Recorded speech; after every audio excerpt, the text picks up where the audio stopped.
Hello everyone, thanks for watching. In this video, I'm going to give you just a quick look at how to remove the leg on the back of the Cisco Room Navigator tablet.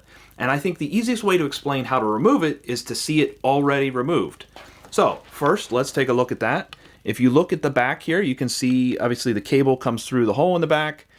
On the short side of the Navigator, when you look at it from the back, there is a single catch, and on the bottom, or on the other side, I should say, there are two catches. So we want to use this to our advantage when we have to take the thing apart. Of course, you need to take it apart to see the MAC address, the serial number, to get the cable plugged in or unplugged, the reset buttons behind there, those types of things. So hopefully you don't have to do this often, but it's good to know. So anyway, what I suggest doing is when you, obviously you put it together with the two catches in the bottom, the one in the top, just like so.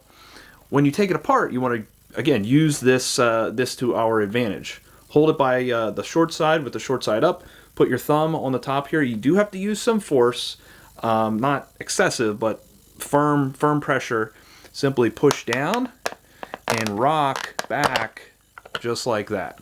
And, you know, eventually the plastic is probably going to wear out, but the life of this thing, and you only taken it apart a few times, you should be in good shape. But again, use that short side to your advantage.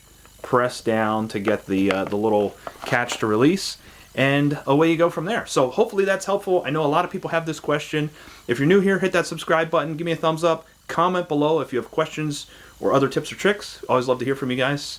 That being said, thanks for watching.